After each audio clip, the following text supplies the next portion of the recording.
Fanazavana ny zava-miafina momba ny franc-maçon sy illuminati, ny nouvel ordre mondial na lamina vaovao maneran-tany, ny anaram-biby izay ankofan'ny olona rehetra sy ny marika 666. Zava-miafina ao anatin'ny fivavahana izay ahafantaranao ny tena marina, ny momba ny boky Enoka sy ireo anjelinidina teto tany ka nanambady ny zanakavavin'ny olona araka ny hita ao amin'ny Genesisy 4:4. Andarana arainao eto amin'ny TNTV isaky ny zoma maraina amin'ny 9h, ny sabotsy maraina amin'ny 9h ary ny alahady maraina amin'ny 9h30. Tompona andraikitra fikambanana mpiara-mikatsika ny famarinana sy ny fiainana mananrakizay.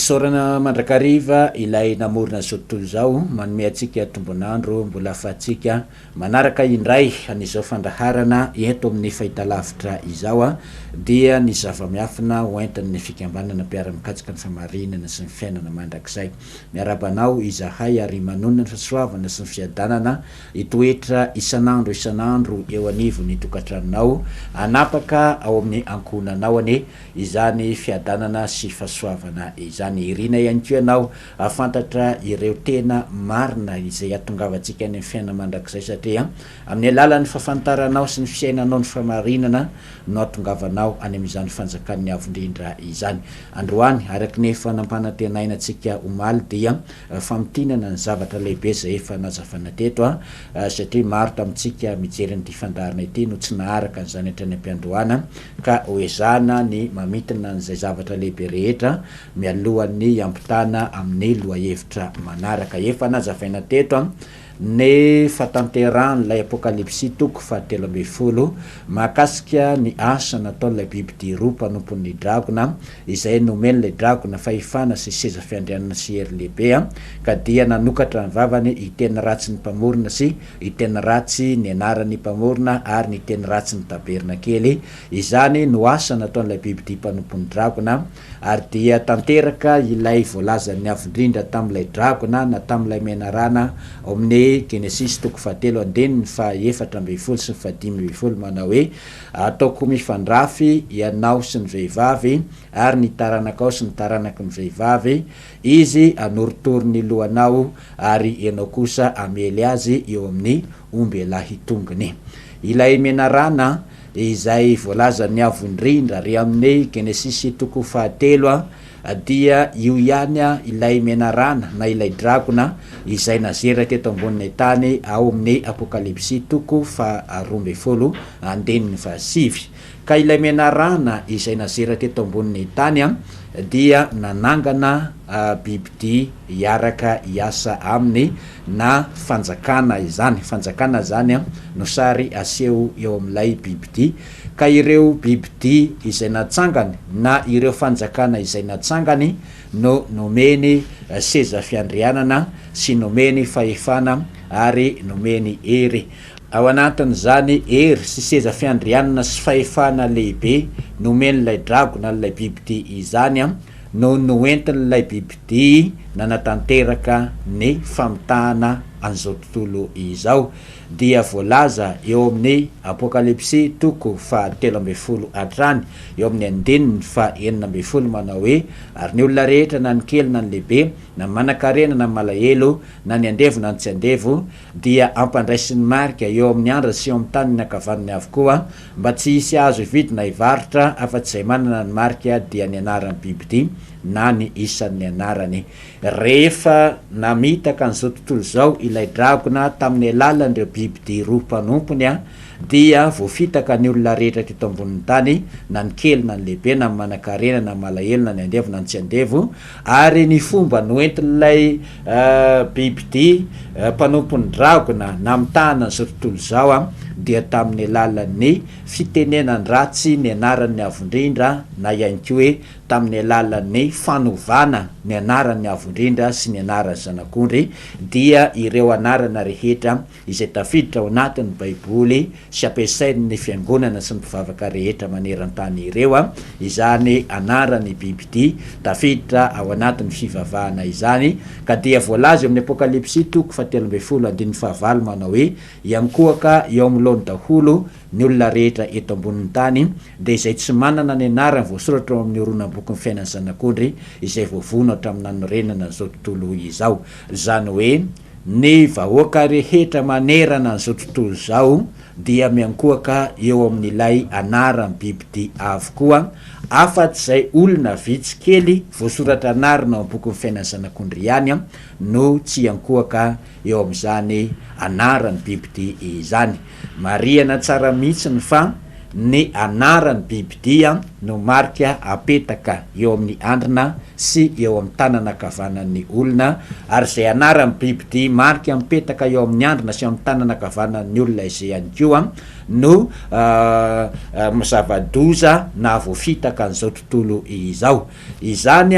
ny zavatra efa nazavaina tetoka ny alalana hoe anarany bibidia ilay andolianao sy ivavahanao io dia ny fanarahana n'lay toromarika eo amin'ny 15:20 amin'ny apokalipsy toko 17:15 manao hoe eto ny ilaina ny fahendrena aoka zay manantsaina nisanisa bibidia fa fansan'olo zany ilay isa dia 666 666 no taremarika finosony ny litera nanoratana ny anarany bibidia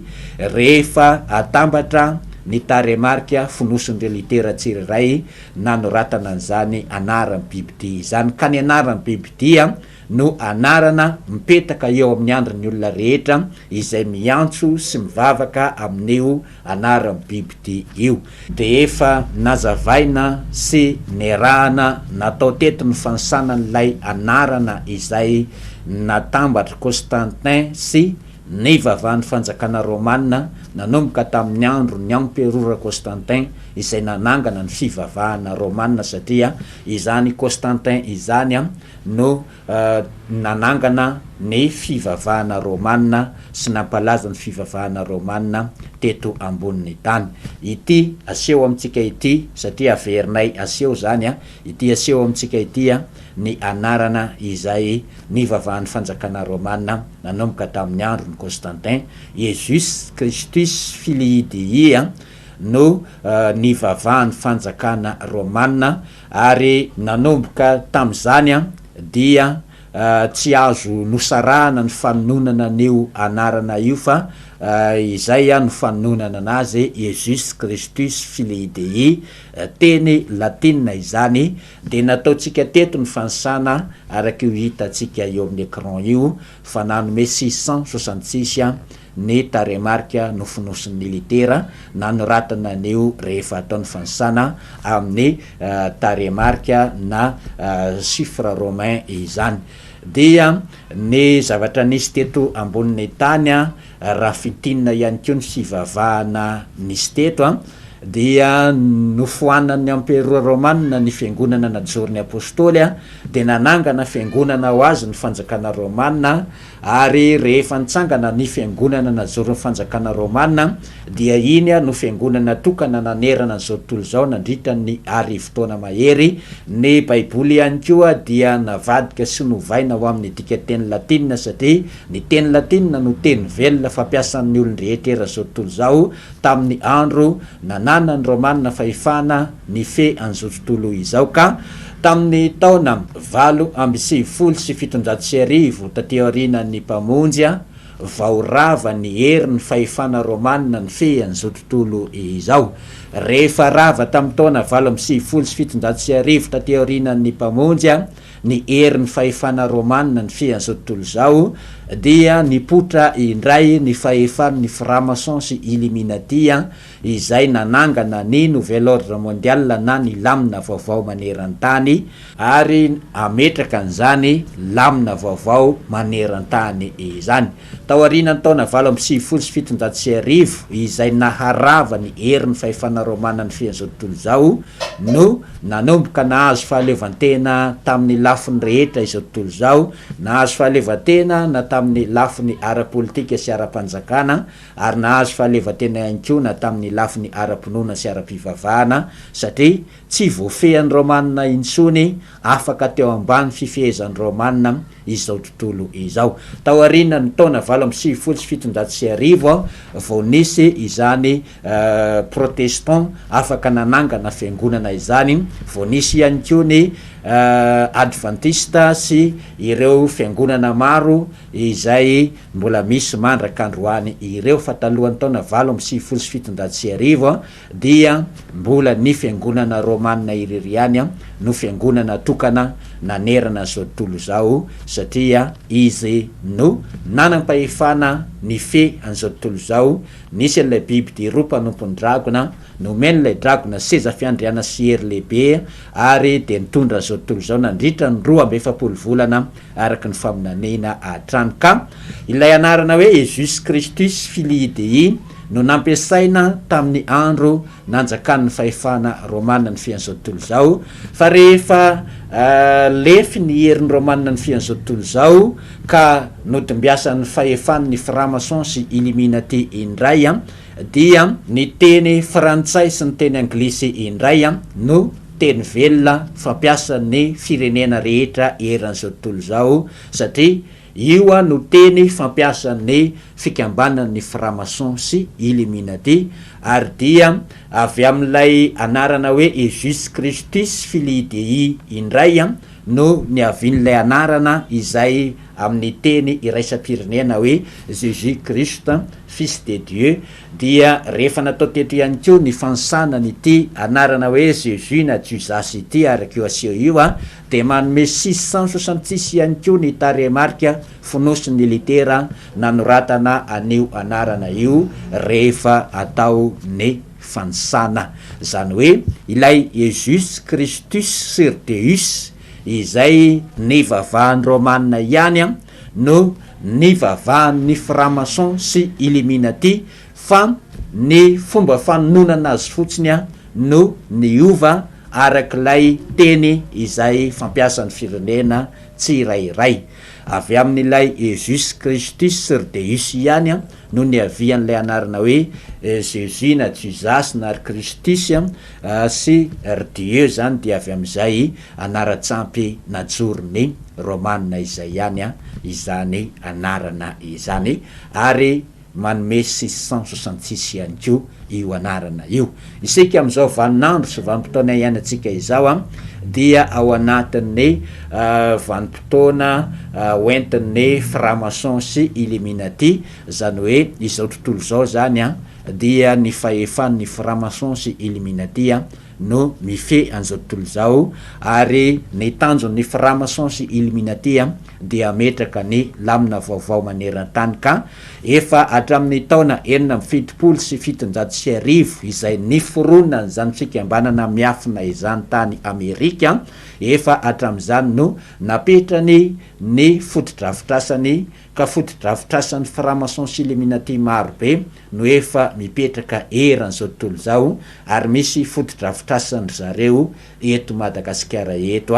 ary efa nazavaiko teto ny sasatsasany amin'ny reny fotodrafitrasany ireny. Ka isika izay miaina eto ambonin'ny tany dia tsy hoe zavatra kisendrasendra na hoe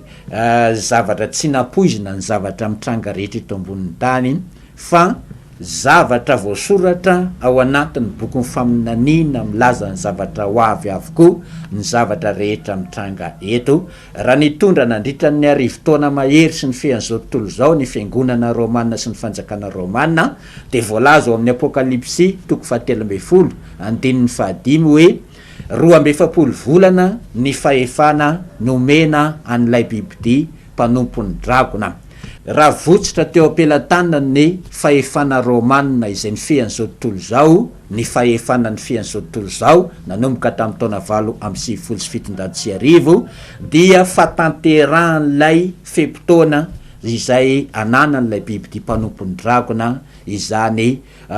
zavatra nitranga izany, satria 12 volana ihany no fepotona ifehezan'ilay bibidy mpanompon'ny dragona an'izao tontolo izao. Ny fahefan'ny fanjakana romanina ny fian'izao tontolo zao no tapitra tao anatin'ny 12 volana, fa ny fahefan'ilay dragona mifehan'izao tontolo zao sy mitondra an'izao tontolo zao kosa tsy tapitra raha tsy tonga ilay vanim-potoana izay isiny ny fanjakana rivotaona hoentin'ny zanak'ondry sy vanim-potoana amatorana an'ilay dragona any anatin'ny lavaka mangitsikitsoka, araka ny voalaza amin'ny apokalipsy toko 20, voalaza amin'ny apokalipsy toko 20 fa ao amin'ilay fanjakana rivotaona dia hosamborina ilay dragona ary anjely avy any an-danitra no mitondra menoty eny an-tanany miaraka amin'ny rojo vy anagadrana n'ilay dragona any anatin'ny lavaka mangitsikitsoka mba tsy hamitahany ny firenena maro intsony mandra-pahatapitry ny arivotaona.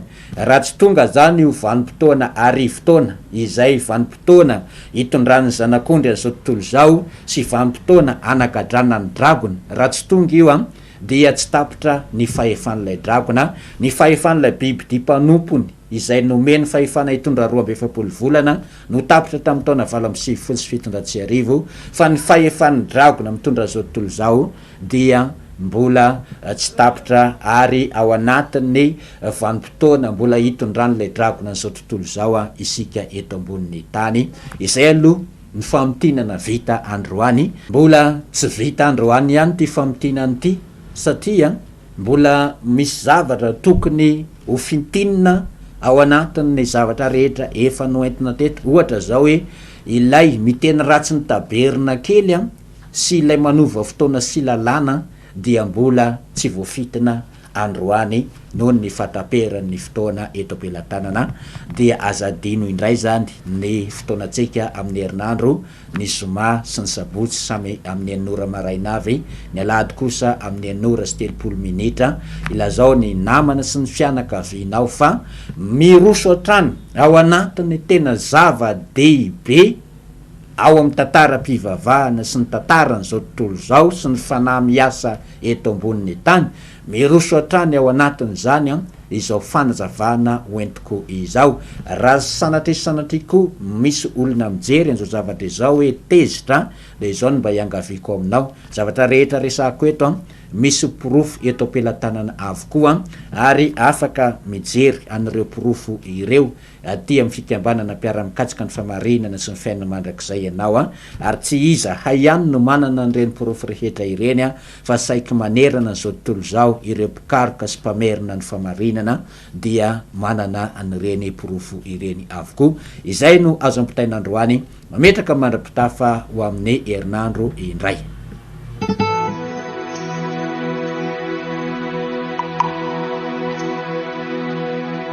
Fanazavana zava-miafina. Ny zava-miafina momba ny franc-maçon sy Illuminati.